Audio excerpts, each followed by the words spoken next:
Audiolibro El regalo de tu nombre, escrito por elsantonombre.org.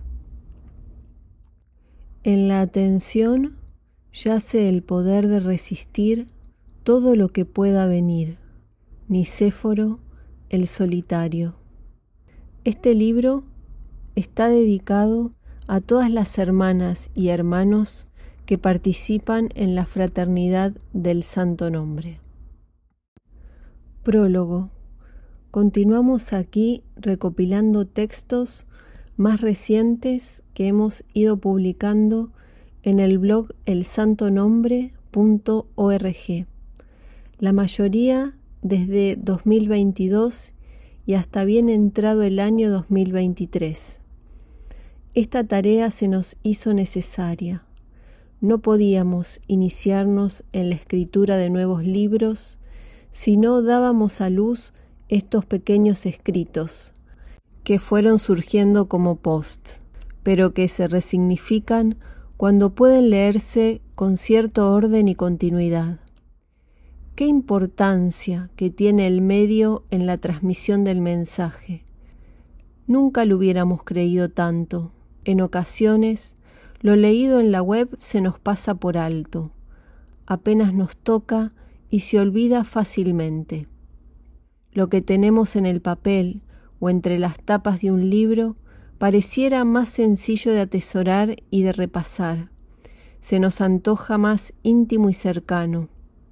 Sobra decir que probablemente todo este comentario se deba al paso de los años o al despuntar de la vejez allá en el horizonte, como le gustaba decir a Esteban mientras reía, complaciéndose en hacer mofa de lo que llamaba el convencionalismo de la edad. Discutíamos amigablemente. Yo lo hacía para provocar sus disertaciones de las que me nutría. Si conocieras la vida espiritual, te darías cuenta de que la edad es una convención social atada de los sentidos físicos, me decía. Ya te darás cuenta un día de que el cuerpo es como la cáscara y la pulpa que protegen el carozo de la fruta. Él se refería a una concepción según la cual nuestra vida aquí encuentra su sentido profundo en el fortalecimiento de la chispa divina insuflada al nacer. La vida es un proceso espiritual, me repitió hasta el cansancio, y no fue sino después de su partida de este mundo cuando me convencí realmente. Todo se llena de sentido a la luz de esa comprensión, y todo se vuelve absurdo cuando obviamos la mitad más importante de nosotros aquí, nuestro ser espíritu, la esencia inmaterial e inmortal que somos.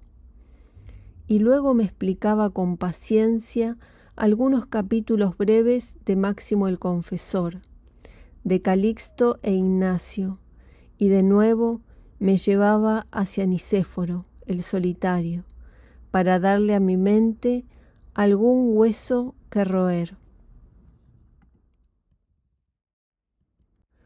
Todos los escritos del blog, de los libros anteriores y de esta recopilación pretenden transmitir algo de esa experiencia que viví a su lado y de la cual apenas tenemos vislumbres, como cada lector, seguramente. Porque el asunto es que todo lo que vamos viviendo en el cotidiano es espiritual, solo que lo consideramos material. Esta ceguera básica es la raíz de tantas complicaciones en las que nos enredamos. Descubrir al espíritu que somos concretamente y por lo tanto despertar los sentidos de ese espíritu es la tarea de nuestra vida. Ese proceso es el que hemos venido a realizar, no es ni más ni menos que restablecer la condición original antes de la caída del Edén. En el lenguaje de Filocalía, a eso se le llama la divinización del hombre, volver a la imagen y semejanza según la cual fuimos concebidos. En el occidente de nuestra tradición cristiana se denomina el descenso del Espíritu Santo. Hasta que no alineamos nuestra vida con el sentido que tiene, vale decir, hasta que no aceptamos la función de la existencia terrena, estamos como perdidos, navegando en un mar confuso, en el cual nos hundimos cuanto más intentamos salir a la superficie. Apelo a la paciencia de los lectores, por andar dando vueltas siempre en torno a lo mismo, y porque lo escrito son balbuceos bien intencionados, pero balbuceos al fin, que pretenden decir algo de lo que no puede hablarse. Sin embargo, cada uno siente un llamado particular, y a ello nos debemos.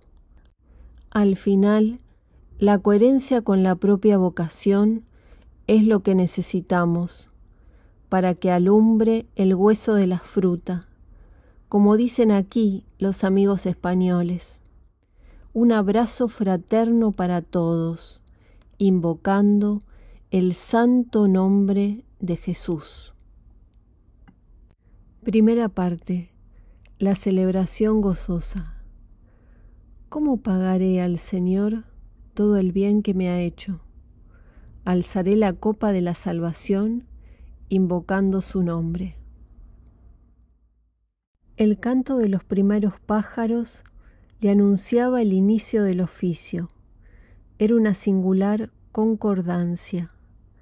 Las aves desplazaban su propio horario conforme cambiaban las estaciones, y él se sentía regulado por la providencia. Repetía las oraciones de manera lenta, muy tranquila, nada lo apuraba. Paladeaba las invocaciones con sentida reverencia, procedía con sencilla unción.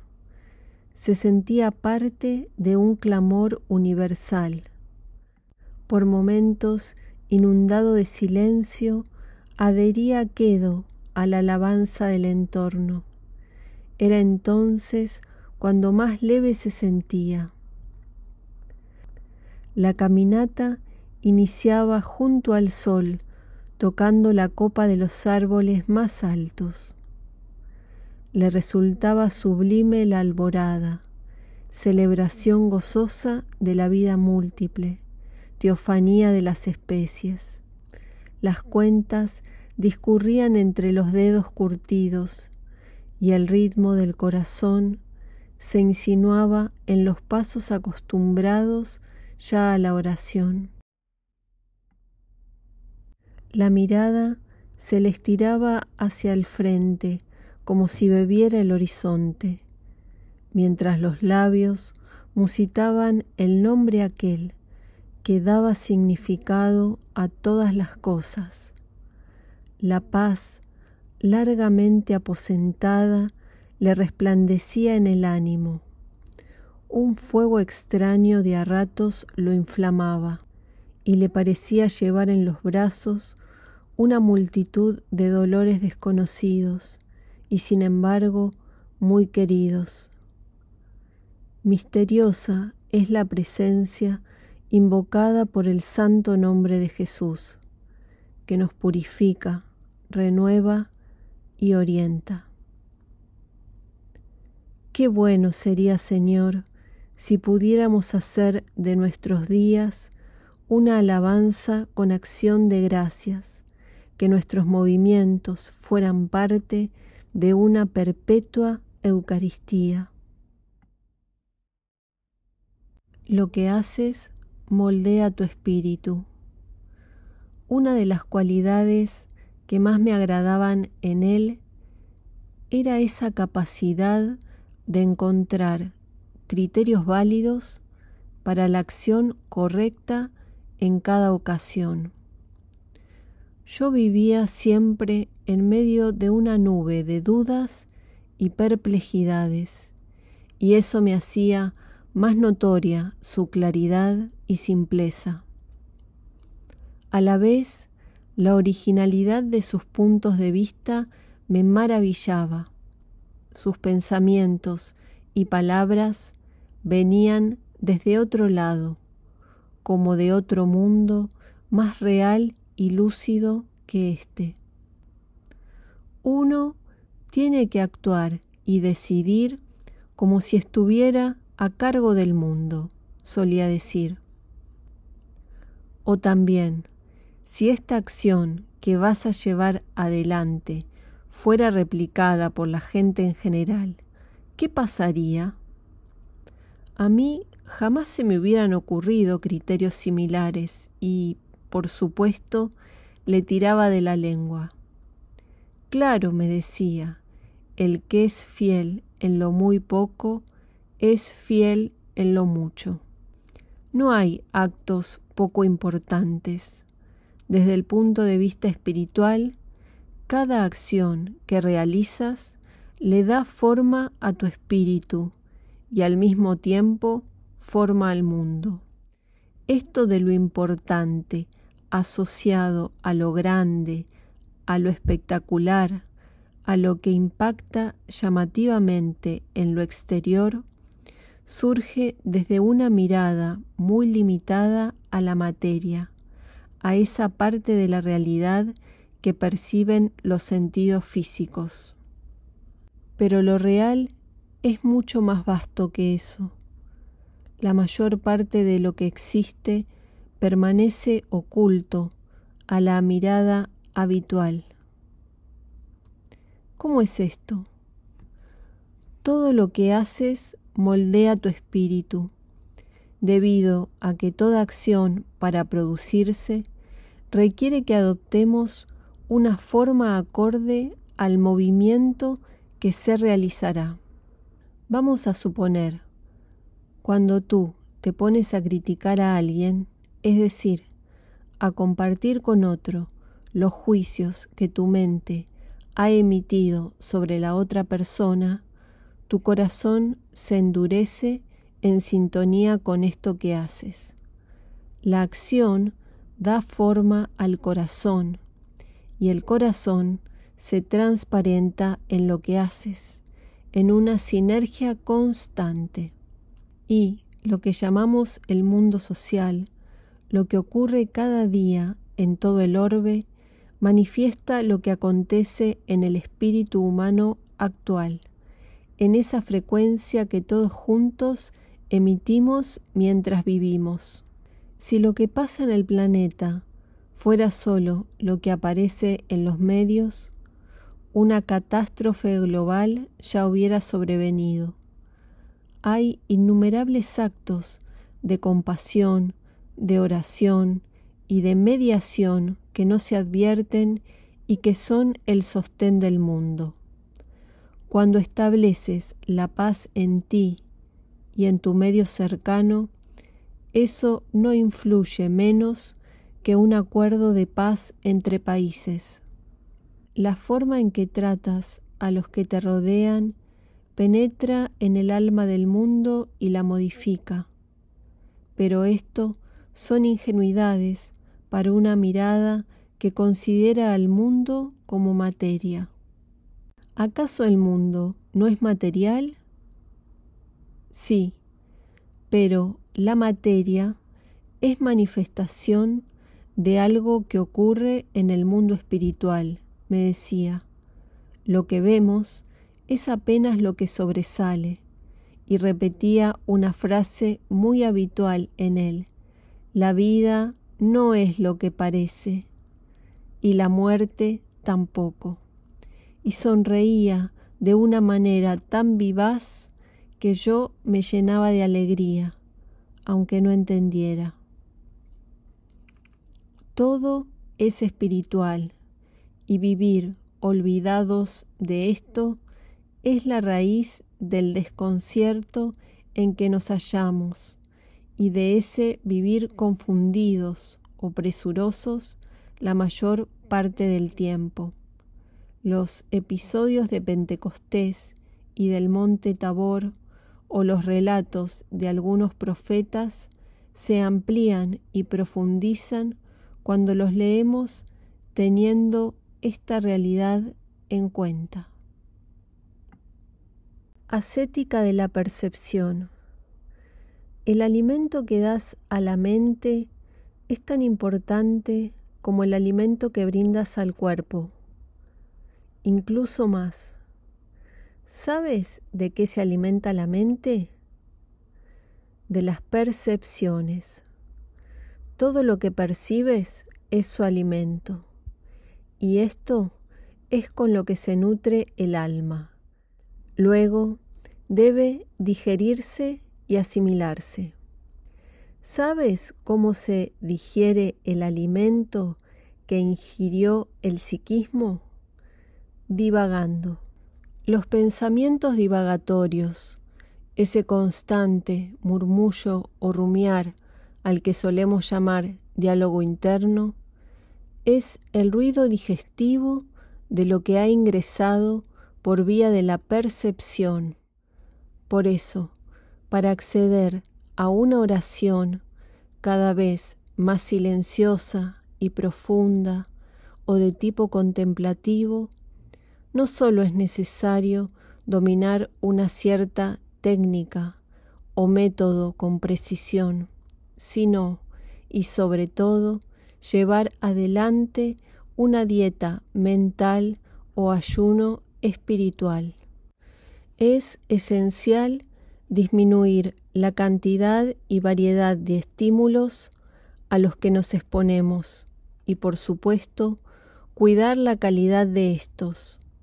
Imagina que comes mucho, a todas horas, y alimentos pesados de difícil digestión, y muchos de ellos en mal estado. En poco tiempo terminas enfermo severamente y con un ataque hepático tremendo. No es de extrañar que estemos tan mal anímicamente, viviendo confundidos o desconcertados, y que la angustia y la inquietud sea la norma general en la vida de las personas. Custodiar la mente implica toda una ascética de la percepción. Nada complicado, sino al revés, requiere una gran simplificación, una tarea de limpieza y despojamiento. Cuando vas a una casa que ha estado cerrada durante mucho tiempo y que ha sido usada como desordenado depósito de trastos varios, ¿qué haces? Abre las ventanas y dejas que entre la luz y el aire. Esto es comprensión y claridad de propósito. Y luego con paciencia sacas todo afuera para poder barrer y quitar las telarañas y los depósitos de suciedad. Incluso puede que se necesite lijar y pintar las paredes, pulir los pisos y desinfectar. Con la mente necesitamos algo similar. La oración, la meditación y las distintas formas de elevación espiritual requieren simultáneamente de esta tarea de la sobriedad en lo cotidiano, nepsis, de la vigilancia con atenta mirada de lo que vemos, lo que escuchamos, de las actividades en las que nos involucramos y demás. Pero para que esto sea posible, debemos tener un fuerte deseo de unificación interior y estar claros acerca de lo que es realmente importante para nosotros, sabiendo lo que queremos, es decir, una paz en el corazón que no dependa de las circunstancias cambiantes de la vida. Nos dirigimos a Dios como única fuente de estabilidad y contento. Iniciamos entonces la peregrinación hacia la oración incesante, hacia ese modo de ser y estar en su presencia. Con la mirada atenta a este propósito que se concreta desde este mismo ahora, nos resulta más sencillo separar la paja del trigo en cuanto a la percepción se refiere. Un campo de confianza. ¿Qué busco en este momento? ¿Cuál es el propósito de esta acción? Este tipo de preguntas nos ayudan a determinar quién está al mando de nuestra conducta en un momento dado. Es decir, viendo el objeto que persigue una acción, descubrimos al que la conduce. De este modo, puedo descubrir al que gobierna mi comportamiento por los síntomas que percibo o por aquello que espero obtener con lo que hago. ¿Qué caracteriza los modos de la mente? La inquietud, la prisa y la autoafirmación. En general, siempre que queremos que llegue el momento siguiente, que éste ahora se termine y venga ya el futuro, podemos estar ciertos de que la mente nos está llevando de las narices. ¿Y qué caracteriza la tiranía del cuerpo? La voracidad insaciable, ese pasar de un placer al otro, usando las actividades como platos a probar de un manjar dispuesto a nuestro antojo. La mente nos hace correr una carrera de postas sin descanso, de un momento al otro sin pausa, como si hubiera una meta, como si al final de la carrera alumbrara un sentido. Y el cuerpo nos asegura que tendrá la paz y la saciedad luego de este o de aquel placer. Promete conformarse cuando en realidad nutre su voracidad sin fin. ¿Hemos de maltratar entonces al cuerpo e ignorar las necesidades de la mente? No. Simplemente tenemos que poner estas funciones al servicio del espíritu, asumir que son herramientas al servicio del Hijo de Dios que somos y ordenarlas según la forma en que fueron creadas. La caída original puede sintetizarse también como una perversión de las funciones. El espíritu se manifiesta como un campo de confianza, toma la forma de una buena actitud siempre dispuesta a la voluntad del más alto. El espíritu humano es eso en nosotros que se siente hijo, que se entrega sin vacilación a la guía del Creador y que se esmera en devolver el don de la existencia en actos de gratitud. En todo, darse cuenta, habla el Espíritu. Es el reservorio de la gracia que vive en el corazón y pugna por manifestarse en cada momento. Es eso que sabe cuando hacemos el mal. La atención es la manifestación simple del espíritu del hombre en lo cotidiano.